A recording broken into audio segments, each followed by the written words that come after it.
Good evening, everybody, and welcome to another episode of the Fancy Wildcard Devy Show. We're all here again for fourth episode now, which is just flat, even though we're having like a 2-week fortnight every time we do one. It feels like forever, waiting for it. So, but yeah, glad to have the guys back here for a special episode. Jack, how are we doing? Yeah, good, mate. You can't get rid of us. We're here to stay. Phil, how's your 2 weeks been? Good, mate. Good. Riddled with man flu.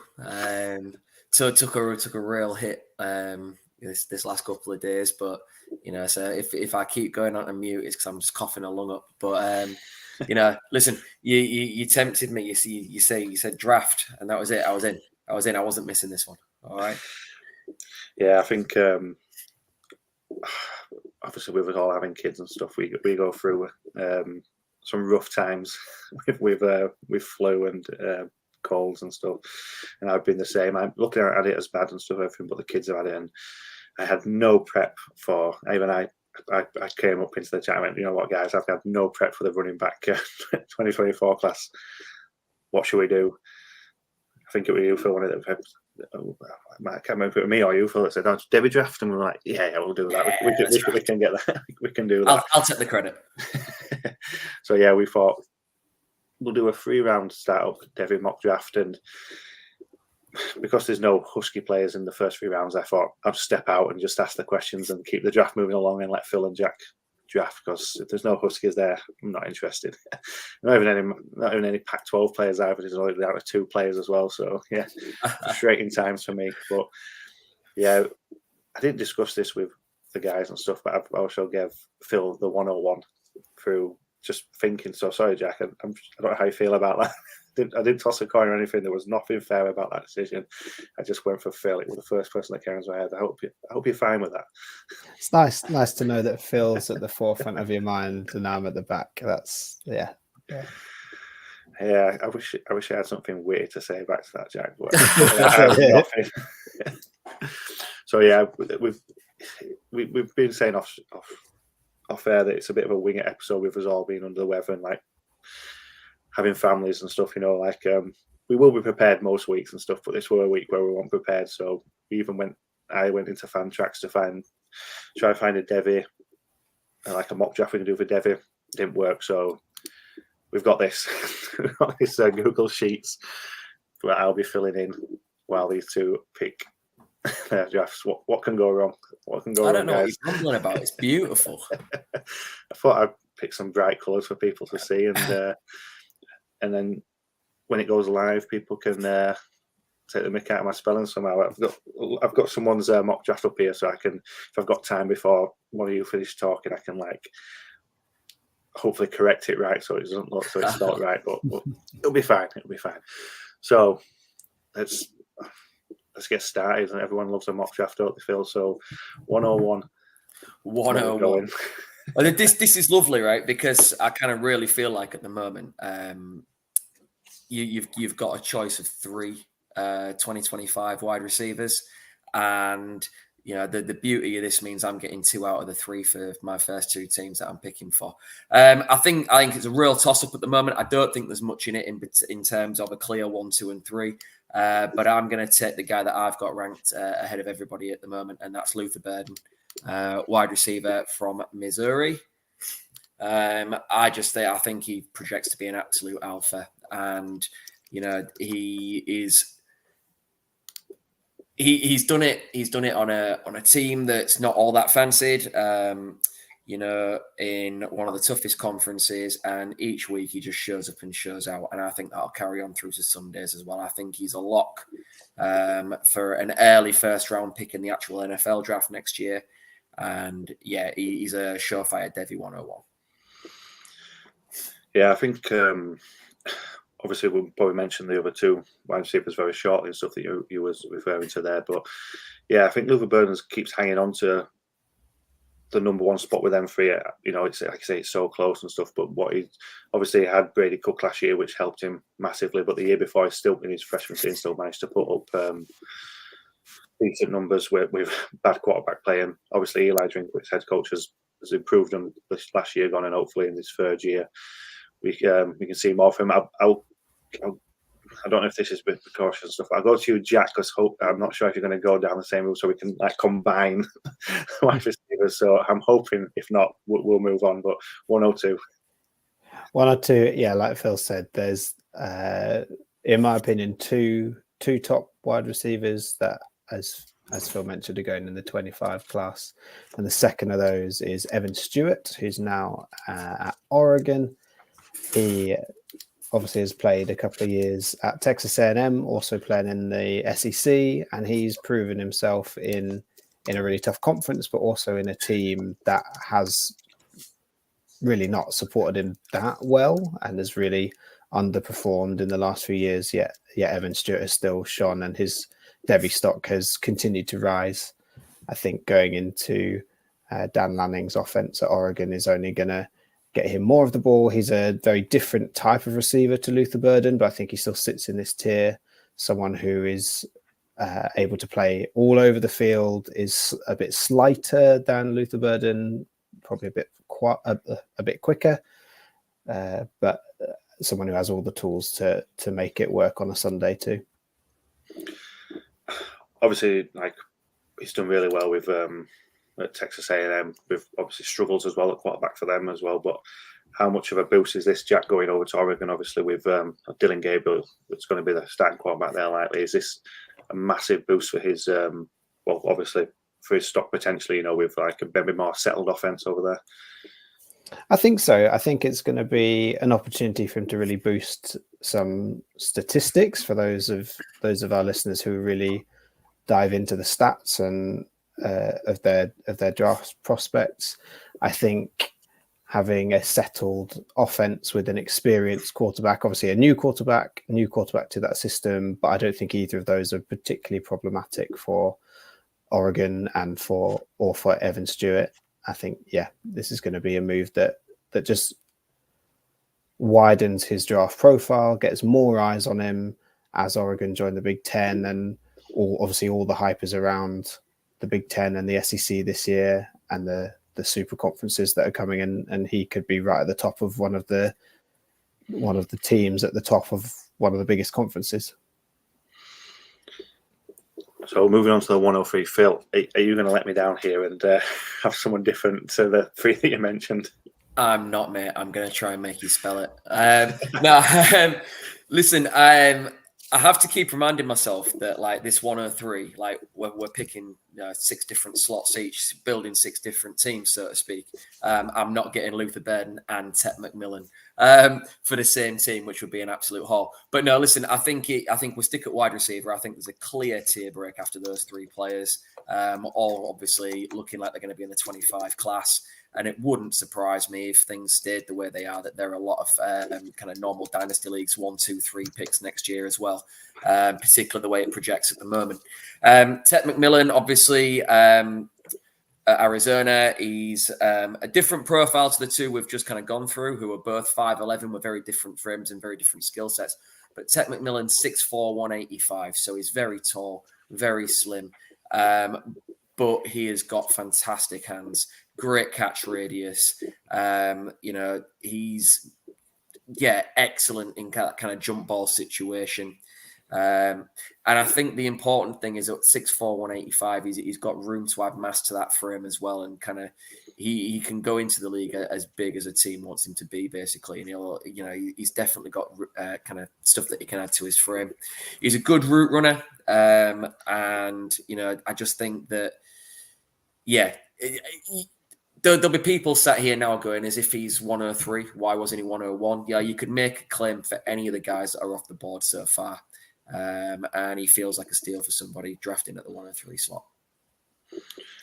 Yeah, he's frustratingly still at Arizona. I thought he might have followed Jed Fish to Washington, which would have been nice, but fair play, loyal to Arizona. And in his 2 years there, he's been brilliant. Even what impressed me, what the numbers he put up in his freshman season with, I think it was Jacob Cohen and Dorian Singer was there as well, wasn't he? I think, and the numbers he put up still there as a true freshman was really good, and obviously went strength to strength last year. you mentioned, like, Phil, how tight these three guys are. I'm guessing if you're picking up 103 and these are the top 3 wide receivers, you're not going to be that bothered who falls to here, are you? Absolutely not. I feel like you're in a win-win situation. In fact, like if I was the 101, I would be trying to trade back to that 102, 103 spot and see if I can snag anything extra, because you're onto a win regardless of which one of those you take. So, Jack, the 104, no Ohio State players, should I say. Are we going here? Are we going back to Ohio State?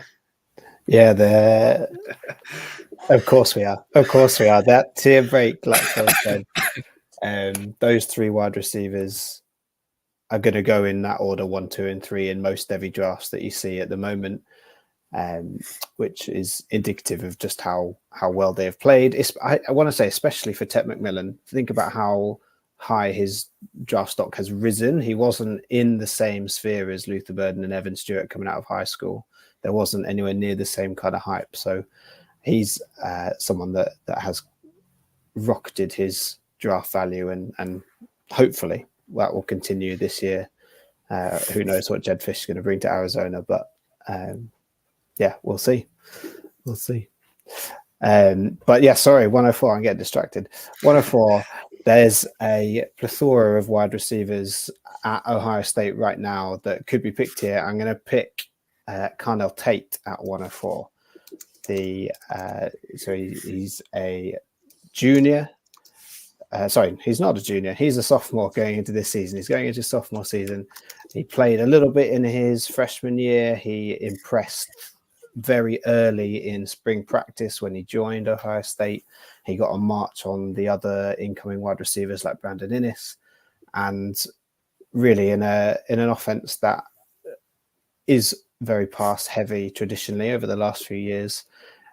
He was sat behind Marvin Harrison Jr. and Emeka Egbuka, and he still managed to kind of shine a little bit last year. He's an outside receiver who's 6'2", 190 pounds, and he's just a very well-rounded wide receiver. Feels like someone that can do whatever you ask him to do, and that is exactly what Ryan Day wants from a wide receiver at Ohio State. And I think this year, as he will probably dominate that outside receiver spot while Egbuka moves across all around the field, he's going to get a lot more pass targets. He's going to get a lot more snaps. He's going to get a lot more yards and touchdowns, and his Devy stock is going to keep rising. I think we will. The last episode obviously talked about Carnell Tate and Brandon Ennis. You know, the trajectory each one had. You know, like obviously separate ways and stuff. Both coming into Ohio State. Carnell Tate, obviously, we'll speak about potentially a freshman later on if he makes it into 3 rounds, which I think he probably will. But is Carnell Tate a man that's destined to be leading as a receiver this year? You know, I know you've got Egbuka there who's good, but could Carnell Tate be the number 1 guy there, Jack? I think he really could be. I think it depends what the new look Ohio State offense, what shape it takes with Ryan Day bringing in Chip Kelly and emphasizing the run game quite a bit. So we'll see. I mean, Emeka Egbuka has come back to school for a reason. If he thinks he's going to need another year in college, then he's going to want a lot of the ball. So whether Carnell Tate can dominate above and beyond his teammates, I'm not sure, but certainly the year after, he'll be the alpha wide receiver, in my opinion.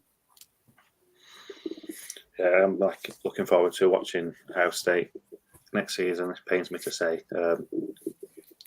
even though Chip Kelly's there as well, it still should be exciting. Phil, moving on to you with a 105. Yeah, I feel like the draft kind of starts at the 104, so that's a good pick, that, Jack. Because, like I said, the other 3 in whatever order you take them is complete chalk. I am going to stick with an Ohio State player, and this time I'm going to take the first running back off the board, and I'm going to take Travion Henderson. I think he would, you know, it's kind of widely accepted he would have been the RB1 had he decided to come out in this draft class in 2024. He's made the decision to go back to school. We've kind of spoke about it at length.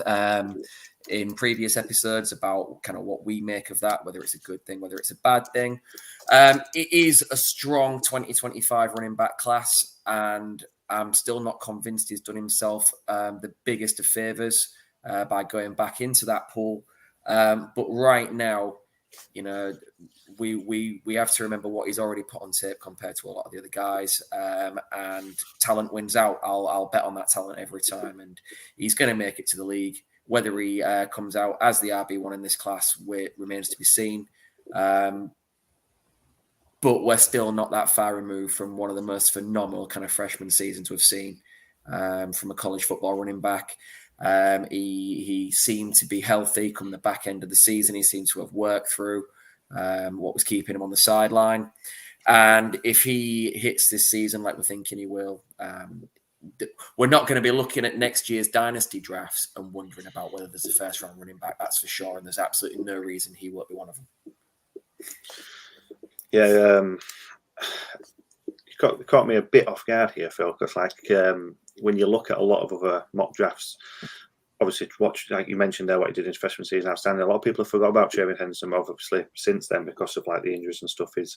And a lot, obviously not you, but I feel quite a lot of people have got him other running backs in front of him. Do you still think he is the most talented running back? With like obviously we've seen so far, you know, like not including the freshmen coming in and things like that. So one of the things I'm always looking at, and again we've kind of spoken about it previously, particularly when you're looking at running back, is the tread on the tires. You know, and we're kind of looking at the amount of carries guys have picked up over their college careers, and are they actually over the hill by the time they make the league? He's moving into a situation where the talent is undeniable. He's kept some tread off the tires because of soft tissue injuries, okay, which is a concern, you could argue, but equally, like, it looks like to be around those now, and is going into a situation where he's going to be on a timeshare with another very talented running back. And you know, for me, I'll take talent and what I see on tape every day of the week. And he's not lost it. He's no worse a running back than he was previously. You know, yeah, for me, I can see why other people might lean other ways. I think, you know, it is a deep running back class in 2025 in particular. But I think you get the gratification of him being a 2025 come out. And, you know, like I said, talent wins for me every time. Yeah, it'd be interesting to see. We mentioned, obviously, when Jack picked our tape about Chip Kelly and stuff, it'd be interesting to see how he uses Henderson and the other name running back that definitely will be coming up later, because you know how Chip Kelly likes to use running backs, did it over UCLA with Charbonnet and Allen. So yeah, it'd be interesting. Jack, 106. Is it Ohio State? Three back to back. Three in a row, baby. Yeah, it is. Which is probably not fair having me on this podcast. There's bias coming through, but the talent in that wide receiver room is undeniable, and we've mentioned his name. Emeka Egbuka is who I would take at the 106. He's got a very similar build to Carnell Tate. He's 6'1", 190. He's got incredible body control, and his intelligence with the ball gets him so many yards after the catch. If you get the ball into his hands, the angles that he runs, the change of pace, the acceleration that he's got, as well as sort of off the line of scrimmage, the way that he gets separation with his footwork. He's someone that he gets open, and he's someone that is going to be really desirable at the NFL level.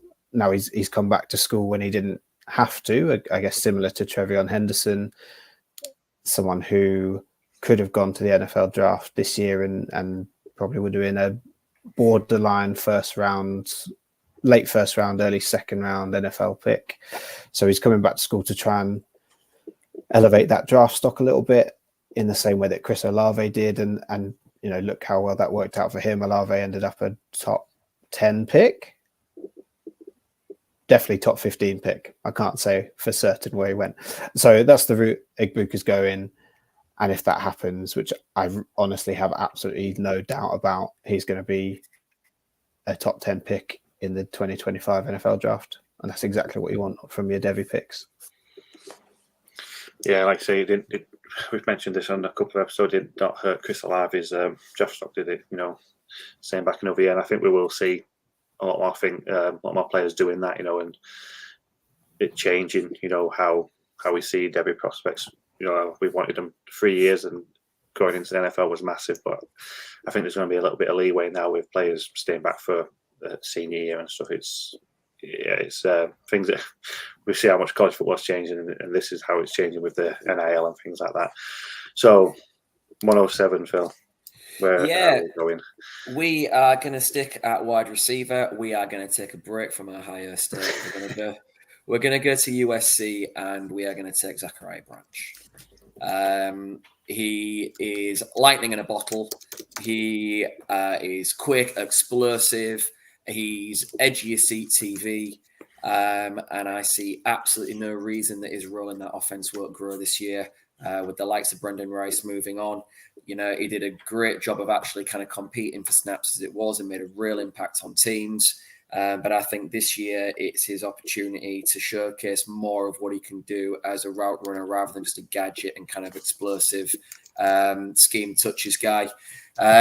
Because I do think he's got it all in his locker. And he feels, although you can't argue with any of the picks above, he feels like a really, really good pick for you at 107. Yeah. In his true freshman season last year, he really burst onto the scene early on. A couple of punt returns, just you saw like you mentioned that lightning in the bottle. You saw how he just glided past players like it was like a computer game, wasn't it? Just moving the joystick left and right and just breezing past people so easy, and just transferring that into yards after the catch, as a passer, which is just really exciting. Obviously, when you're as talented as what we've seen with him, you expect him to do it no matter who is quarterback. But is there concerns for Zachariah Branch next year for UFC? With obviously, still could pick up a quarterback, one from when the portal opens again, but probably not going to be anyone as special as Caleb Williams. So you've got Miller Moss there, and I can't remember the other guy. But is there a concern there, Phil, for Zachariah Branch, or you think talent will just prevail? I think there's certainly that argument to be made. You're right, like the teardrop in theory is massive. However, if you buy into the narratives at the moment that Miller Moss is the guy the team kind of wanted anyway, from kind of some media suggestions and reports, maybe that rapport's already there. We'll wait and see. I'm sure it'll be closely monitored during spring. But it's about getting the ball in his hands, and I do think there's the opportunity for him to showcase more of his ability to run routes rather than scheme touches. But at the end of the day, people struggle to stop him on those scheme touches. You can always go back to getting those kind of plays in there and worked into the rotation kind of with more regularity and still watch him blow the doors off people. Yeah, he's definitely an exciting prospect, and one that a lot of people are high on at the moment after, like I say, he did quite enough at the end of last season, but what they did see on tape, a lot of people are high on Zachariah Branch. Jack, moving on to you with a 108. Phil has left me no choice but to take who he should have taken at the 107, and that is our first freshman off the board, Jeremiah Smith, another wide receiver out of Ohio State. And you'll see the theme here. There are a lot of wide receivers that have come off the board. Jeremiah Smith is one who's obviously more of a risk here because he hasn't seen the field in college. But this is a guy who looks like he's ready for the NFL already. He is huge. He's 6'3", 214 pounds, and has, again, that kind of well-rounded receiver profile where he is obviously, with his size, he can body defenders up, he can win contested catches, he's got high-end athleticism. I think he was like a track star at high school, so he's got speed, athleticism. There's some like highlight reel catches over defenders with one hand grabs, and he's just someone who has all the potential to be an absolute superstar. So you asked earlier, Jord, whether Carnell Tate can be the guy. Well, this is his competition. Jeremiah Smith is someone who's coming in as the number one recruit in the country, not just at wide receiver, the number one prospect out of high school. And he has so much potential. And in a Devy draft, that's the kind of stock. When we talk about it as stock, that's what you want. You want to take players that have got the potential to increase their value. So if you're looking to play them, great. But if you're looking to trade them, you've got that option as well. Poor Brandon Ellis. He's not looking good for him, is it? Over at Ohio State. I remember since the episode, I think it was 2 weeks ago, where he was, I think he was bigging up Carntain on about Brandon Ellis, like selling him. I can't remember how it came about, but I've seen a few people in Devy Leagues that I'm in trying to offload Brandon Ellis. It's hard. The people are listening. The people are listening. Yeah, it just shows you, doesn't it? No matter if you're a high star, it's not always forced to work out. So, you know, he might bounce back this year and prove people wrong. But yeah, we might get on to him later, because I've just got to collect all the Ohio State receivers. So. Phil, 109. Yeah. Listen, Jeremiah Smith was a great pick, and I was hoping that you would buy it on a running back and I could snag him at 109. I won't lie. Cheap shameless plug for the Wildcard Devy Twitter X handle. Obviously posted something out yesterday about Jeremiah Smith. There's a photo of him doing the rounds at spring practices where he just looks like a grown man. And you know, little conversation piece about kind of how high he could go and the kind of heights he could reach. Like he's got it all potentially. Love to see him put it together early and make a real impact. I'm certainly rooting for him. 109. Back to the pick. I'm gonna go to back to the 2025 running back class, and I'm gonna take Kaytron Allen. No Nick Singleton fan here, as you're all well aware. I will take his teammate, his less kind of lauded teammate, over him every single time. I think he's a more well-rounded running back. I think he is going to go from strength to strength this season. They've kept a fairly even split in terms of the carries so far, but I think this is the year where he starts to take a lead in that backfield and really makes a name for himself as one of the top guys in the class. Yeah, we mentioned when you picked Travion Henderson earlier and stuff, this running back class is for obviously all people, it's just all over the place, you know, with where people have got talent. It's like, I don't know if you want to call it close or it's just because they've all maybe dropped a little bit and stuff. It's got a bit messy, but like I said, everyone's eyes were on Nicholas Singleton when as freshmen, you know, when they first came out. But Kaytron Allen has definitely held his own there, you know, and like you say, he's arguably taking a higher percentage of the snaps and stuff, and doing more with it at the same time. So it's be interesting to see next year, and obviously both the third season, see how it goes from there over with the other running back from Penn State. Jack, moving on to the 110. That is a spicy take, Phil. That is believing in what you are seeing and not listening to the outside noise. I love it. Absolutely. I love it.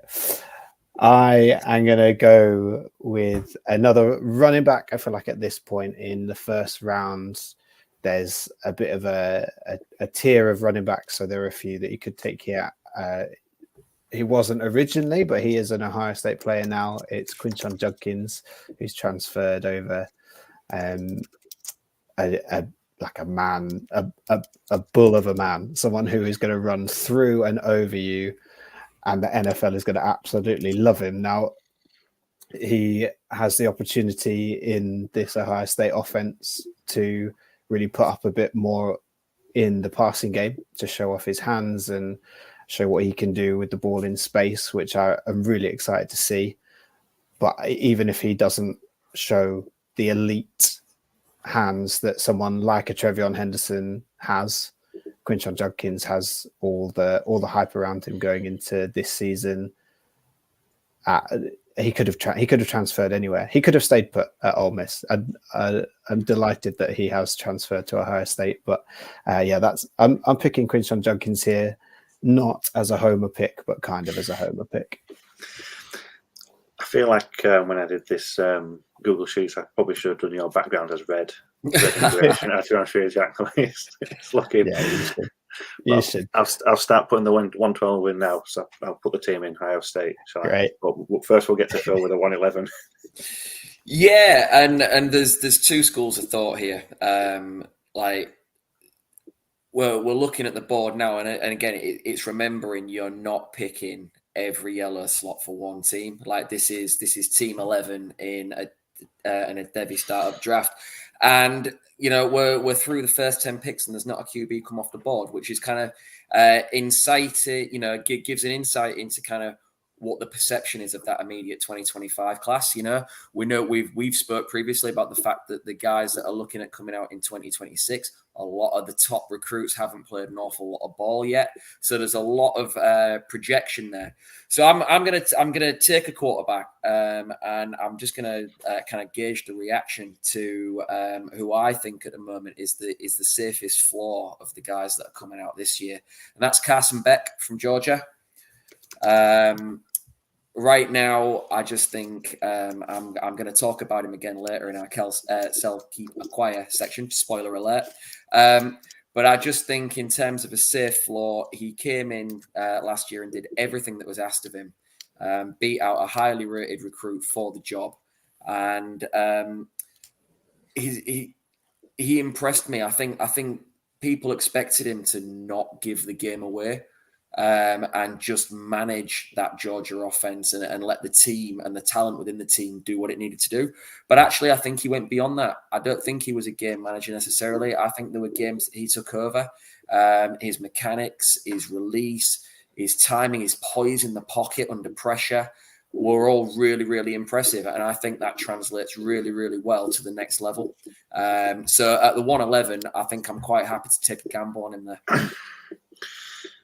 Yeah, I feel like some people might, obviously, Jack mentioned your previous pick being spicy, and some people might see this as spicy. And I think we can get involved in finding these dual threat, high ceiling quarterbacks, to take a chance on, such as Anthony Richardson, obviously Jaden Daniels this year and stuff. But Carson Beck, like you say, obviously had a fantastic season last year. But if you've got someone who might not have high rushing upside, but is a fantastic passer who can just pop off, like throwing the ball 40 plus times and completing close to 70%, around that 7%, you're probably going to put up good numbers in fantasy as well. And I think that's kind of put to the side to try and find these dual threat quarterbacks. So, and I think Carson Beck fits that. If he can move into the next stage of his career into the NFL, we've seen what he is as a passer, and he could easily be, one of these players obviously going back a long time, obviously Tom Brady and stuff, and he's always been a highly ranked fantasy asset, and people like Matthew Stafford who are still there now, Kirk Cousins, he'd still put up good numbers, especially if you've got wide receivers around you. So I think it can be, it's a good pick, because me and Jack mentioned off air how volatile the quarterbacks are at the moment. In Devy, it's not looking good for a lot of them, and obviously, that can change and stuff. But yeah, it's not looking good. And Jack made a good point of being stung by Spencer Rattler, which I was as well. And I think a lot of people are learning from that as well, where you can see the shift with quarterbacks dropping down. So yeah, I think it's a good pick, and I don't think it's arguable, to be honest with you. I think he's one of the best quarterbacks returning in college next year, and I look forward to seeing his second season with Georgia. Jack, are we going somewhere different this time, or should I start filling it in? No, you could take a break from practicing typing out the next national championship winners. As you mentioned, I have been burned in quite a few leagues by that DJ Ungulele and Spencer Rattler draft, where they went 1 and 2 pretty much everywhere, and so I'm kind of staying away from quarterback in the first round of any Devy draft, to be honest, at the moment. And that's not based purely on reacting to those shares that are now in the bin. But as a strategy, like you say, quarterback is a really volatile position. And I love to build, especially in the first couple of rounds of a Devy draft, around wide receiver. So I'm going to dip into the freshman well again and go for another highly rated 5-star wide receiver. And that is Micah Hudson, who is committed to Texas Tech Red Raiders, which is a move I absolutely love. Going into the Texas Tech air raid offense is going to be so much fun, where Micah Hudson probably will go in and command a starting position pretty early on. That's not to say Texas Tech don't have some good receivers and some good players, but they don't have someone with the raw talent of Micah Hudson, a really dynamic playmaker, someone who can create something out of nothing. And when I say create something, it usually means he can create a touchdown out of nothing. The yards that he eats up in the receiving game in high school have been outrageous, and playing in the Big 12 is going to be a lot of fun for him, I think. Yeah, this wide receiver class is. I can't wait to dive into it. You know, in a few episodes' time and stuff. It's we watched a bit of tape on it, and there's some exciting players in there. So yeah, Micah Hudson's one of them. Like I say, going to Texas Tech, which we all know, if you follow college football, the air raid system can be very beneficial to wide receivers. So yeah, looking forward to him next year in the Big 12. Back to you, Phil, with 201. How are we looking? Where are we going now?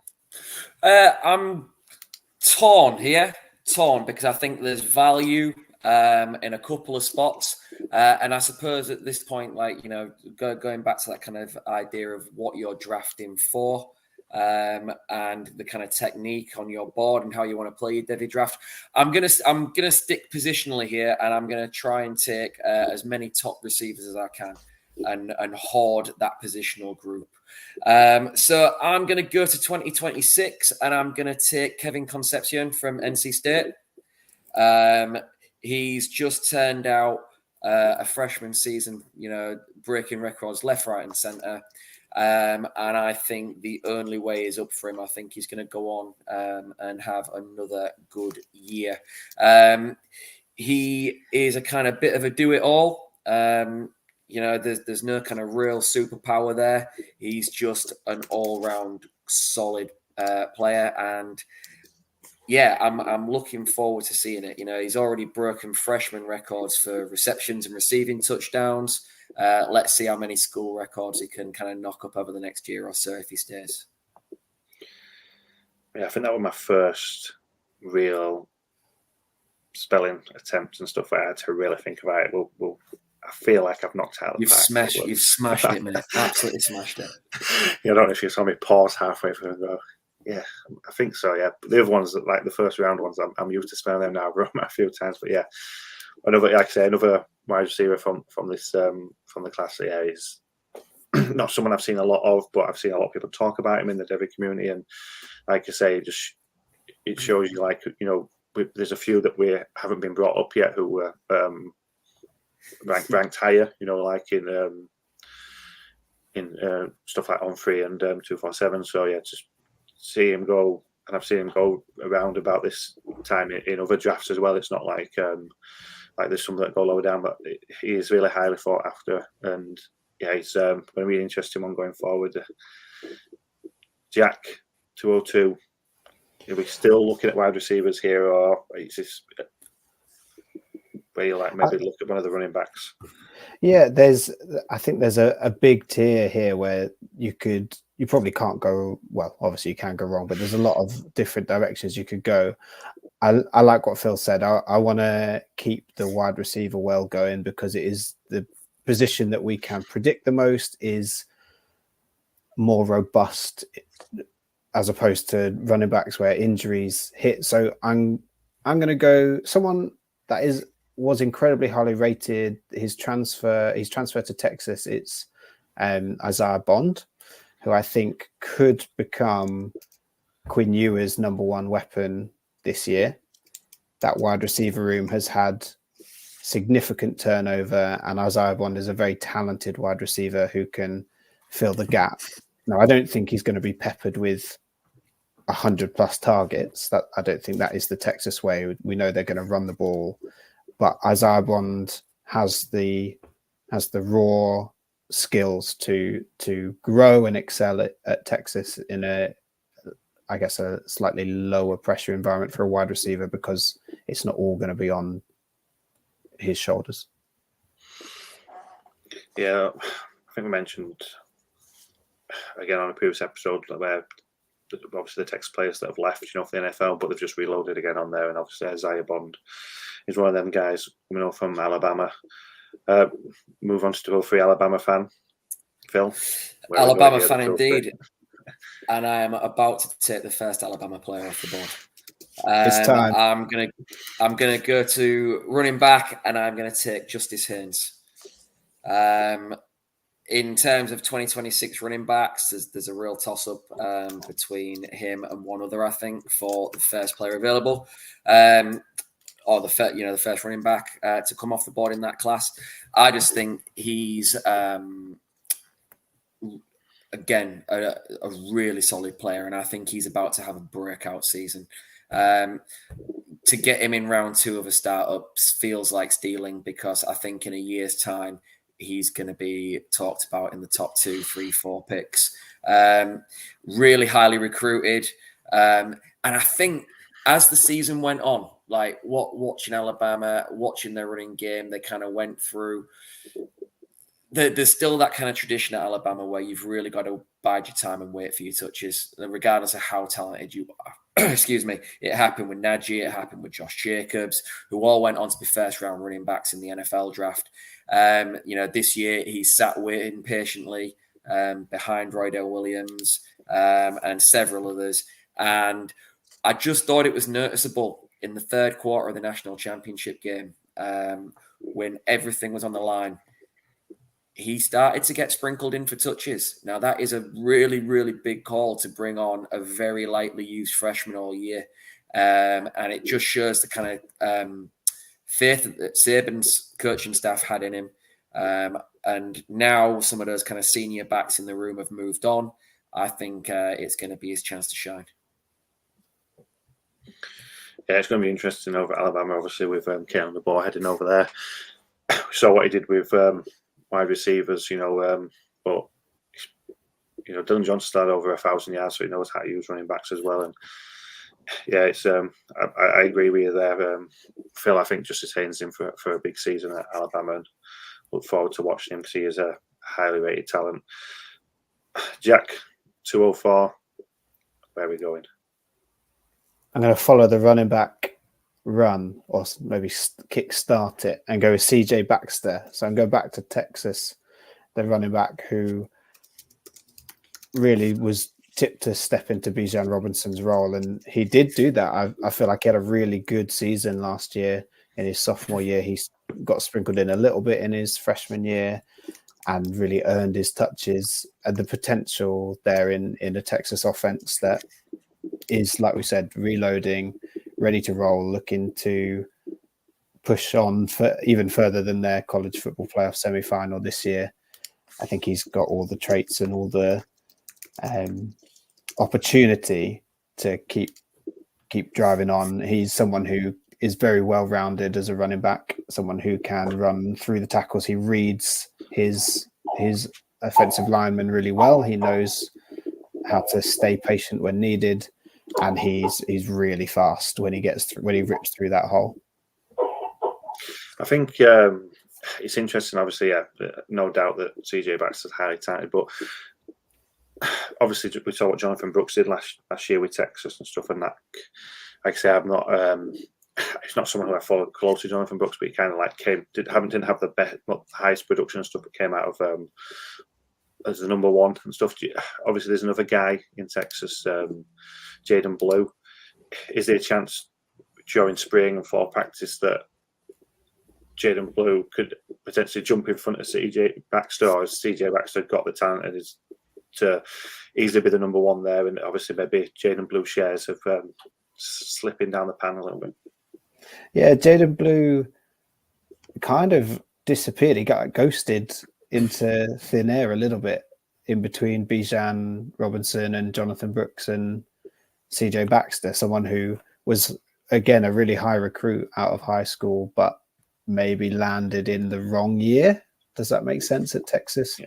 So yes, absolutely has the talent and the opportunity to usurp CJ Baxter, but I don't see it happening. I think the skills that CJ Baxter brings to the table are those of a workhorse running back that Steve Sarkisian is going to want to ride.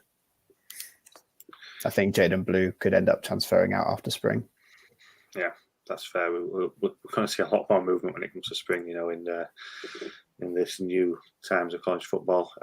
Phil, 205, running back continuing, or running back is continuing. It feels like there's a clump of them at the moment that are all have similar opportunities. I'm going back to 2025 because I feel like if this hits for whoever's picking at the 105 in this draft, if they can manage to take Travion Henderson, there's a distinct possibility they could end up with two of the top three guys in that 2025 class.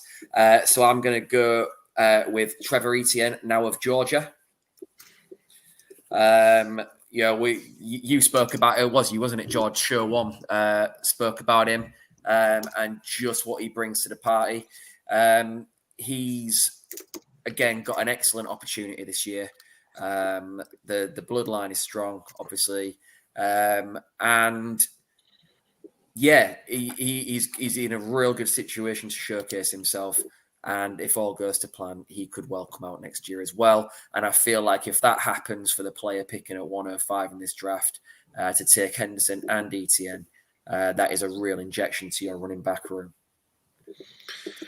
Yeah, I don't know if it was last week or the week before. I've already seen him throwing shots at Florida already, so that's going to be interesting when they play each other, in another cocktail party. But yeah, he's a real talent. He's probably one of my favourite running backs in Devy at the moment, and I don't know how much we're going to see of him this year. Not in a bad way and stuff. You know what George likes to do in the backfield. I obviously think he will be the number one guy, but they don't like to lean too heavily on one player at most times, and obviously kind of like share the backfield in Florida as well. So yeah, looking forward to seeing what he can do down in Georgia. Jack, 206. 206. Now, if this wasn't a draft with Phil in it, then maybe I wouldn't take this shot here. I'm going to take this shot here because in a Devy draft, Phil's not going to be in all of them. And Nick Singleton won't last much longer in your Devy drafts here. Now, I take on board everything that Phil has said, and there's obviously a reason he slipped out of the first round of this Devy draft, where last year he was probably in the top 5 picks in most Devy startups. And I think the main problem that I have with Nick Singleton is his lack of discipline when sticking to his assignment, and he ran into the back of his own offensive line too often, or tried to bounce outside too often when the space just wasn't there. And that's because he is absolutely electric in space. Nick Singleton is a big running back. He's someone that has the size and skill set to be a 3-down back in college. He's never going to have that while he's sharing the backfield with Katron Allen, but he could be that 3-down back in the NFL. But he needs to really refine his running between the tackles. But if he does that, and I believe he can do, he could work his way up to as high as the number 1 running back in the next NFL draft class. It's just Phil doesn't believe that's going to happen. I will happily be proven wrong. I think it's definitely a fall from grace in the Devy community, because he was going as alongside Quinton Judkins as 1-2 either way running backs in startups last year and stuff. So yeah, like I say, he could turn it around and stuff. But yeah, it is a surprise to see him fall so far. But that's the way it is at the moment with Nick Sims, and you either love him or you don't at the moment. So someone who doesn't, 207, Phil, where are we going? Yeah, we're going to go back to wide receiver. We are going to stick with that class of 2026. Again, similar to how I've gone with the 25 running backs in the pick 105 slot. We're doubling down on 26 receivers for the 107. And we're going to go with Eugene Wilson, the third out of Florida. Love that. That just seems like an absolute sweet spot because if you chance your arm on waiting for him any further, he's not coming back to you. He showcases again to have a big step up. 681 yards in 5 games this year, including 6 touchdowns, 61 receptions across those 5 games. So he became a real target hog. And I think, again, he's another one that this year, or rather this time next year, we're going to be talking about him amongst those elite kind of wide receivers that we're looking at for the 2026 class. So to get him here in the same draft class as Zachariah Branch, we've spoken again in shows gone by about how to use kind of manipulating that position group in a draft class, either as trade capital to go and get a veteran quarterback or whatever it might be that you want to do. But I just feel like this gives the player picking at 107 plenty of options.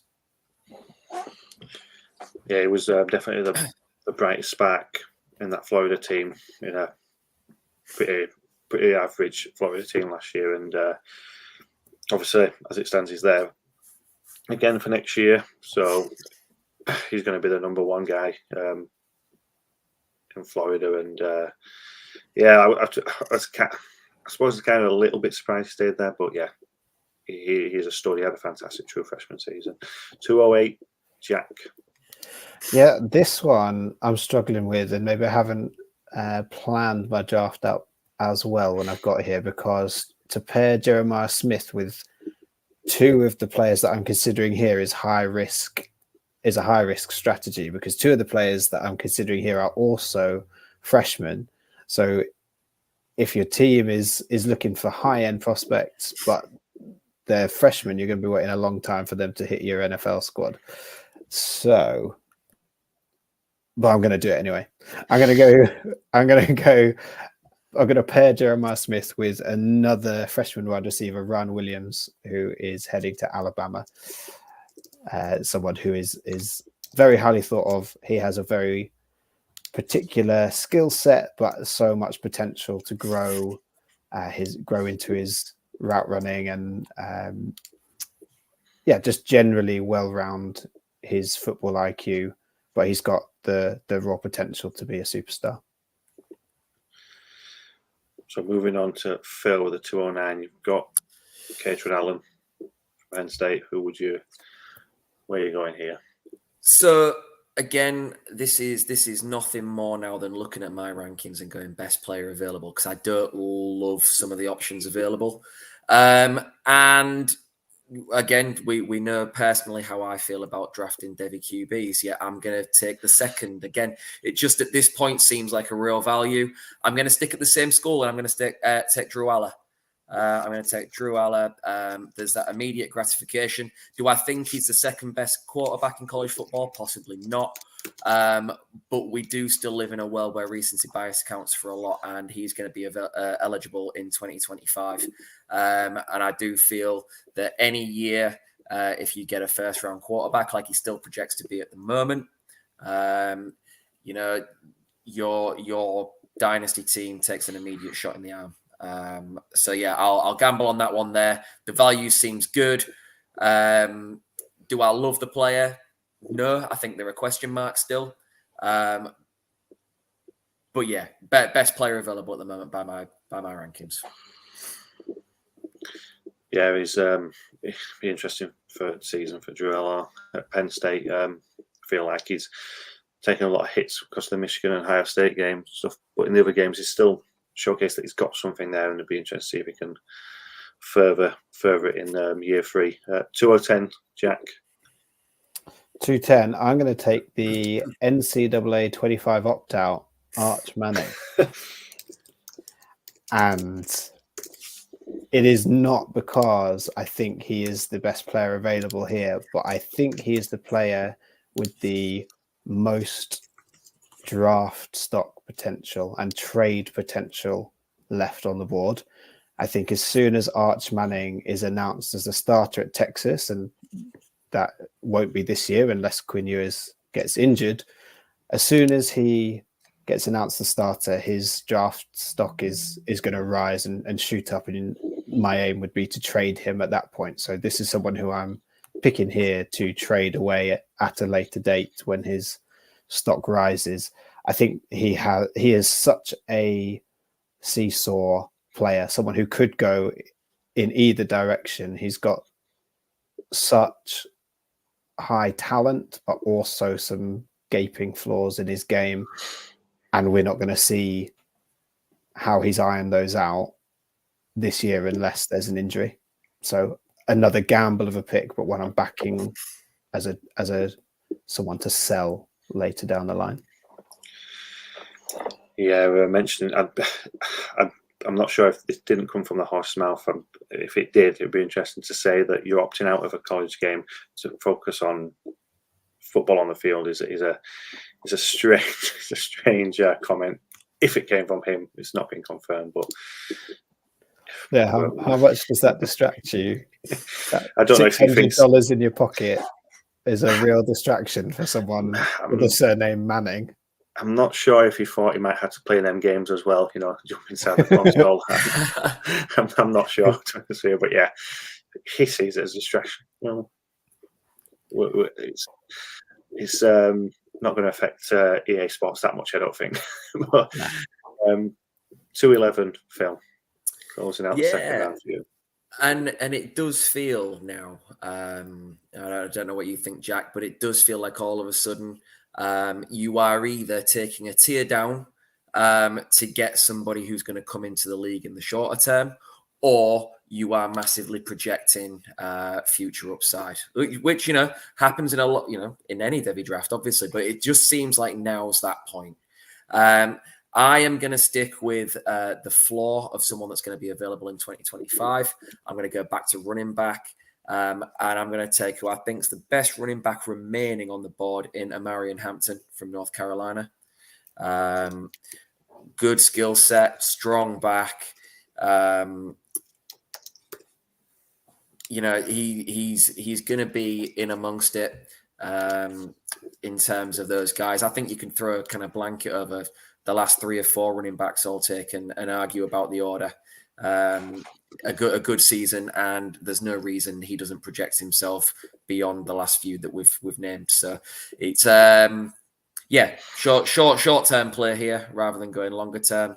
Betting on a guy that's going to be coming to the league sooner rather than later. 212, Jack. 212, and yes, I agree, Phil. There's this is a point in the draft where you are either reaching far away or you're reaching down. It's one of those two options. And I think for this team, someone who, with Micah Hudson picked in the first round, I'm going to pick tiered down, but someone that has the potential to still be a first round pick. And that's Connor Weigman out of Texas A&M, the quarterback who has suffered through injuries that have disrupted every season that he's had so far.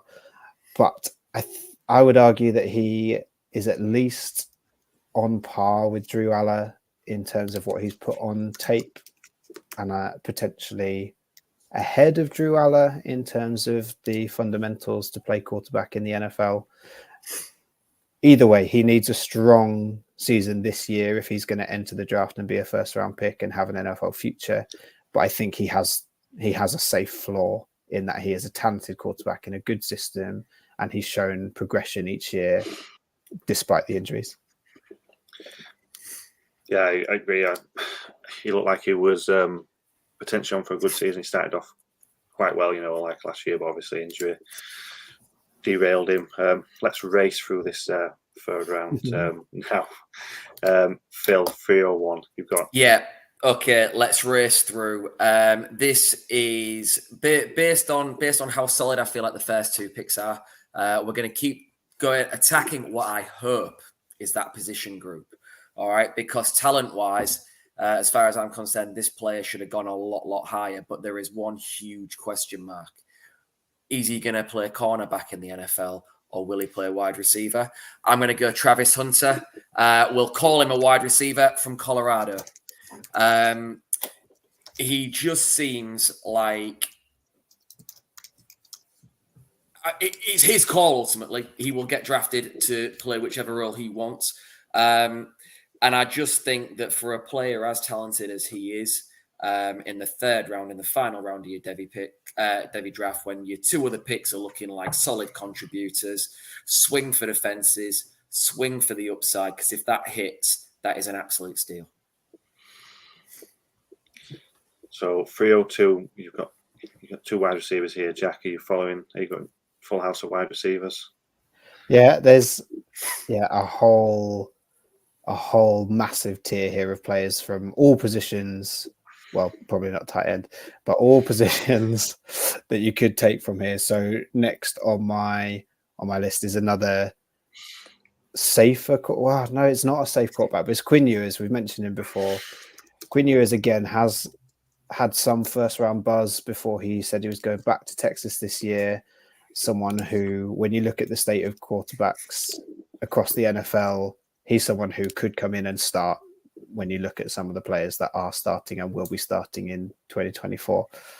I think he's got the tools. I think he's got the talent to be a first round quarterback. Whether he's going to be a top point scorer for your NFL team, we'll yet to see. But at this point in the draft, there's a floor there that I want to take, especially for this team with pairing with Evan Stewart. You could got two of your more traditional dynasty first round rookie picks there. So two Texas quarterbacks in 3 rounds. Phil, 303. Yeah, and again, it's time to swing for the fences. This could be all or nothing again. I'm going to go back to Colorado. This time I'm going to take the quarterback, and I'm going to take Shedeur Sanders. It is a huge gamble. I don't love everything I've seen on tape. I think he's got a big step up to take this season. However, the athletic profile and if he can fix some of the bad again at the 303, he does have a skill set that could make him a dynamic weapon at the next level. Yeah, it's a guy that's probably trade for and get some decent collateral back as well if you're not up on Shedeur Sanders. 304, Jack. Yeah, I think the top of this tier that I mentioned is full of quarterbacks. So I'm going to take Nico Iamaleava out of Tennessee, playing in. Yeah, I'm testing your spelling there. You can just put Nico; it's fine. Playing in Josh Heupel's offense is really fun. So he's going to put up. If he's a hit this year, he's going to put up a lot of numbers, some really good statistics. He's going to run the ball well. He's got the frame to do that. Whether that translates to the NFL is the big question, whether Josh Heupel's quarterbacks can translate. But we had those questions about Ohio State's quarterbacks, and they've had first-round quarterbacks drafted in 5 of the last 6 NFL drafts. So we're okay to take that gamble here. And Nico has the talent to burst that bubble. Yeah, we're going to get a good look at him this year at Tennessee, and looking forward to that. 305, Phil. Yeah, and a choice of 2, and it literally is a coin flip. I don't think there's a great deal between them, but I hate I hate trading for running backs on the dynasty side of my roster. I would prefer to draft as many as I can and take those swings and keep my trade capital for receivers and quarterbacks. So this time I am going to take one more 2025 running back, and I'm going to take Devin Neal from Kansas.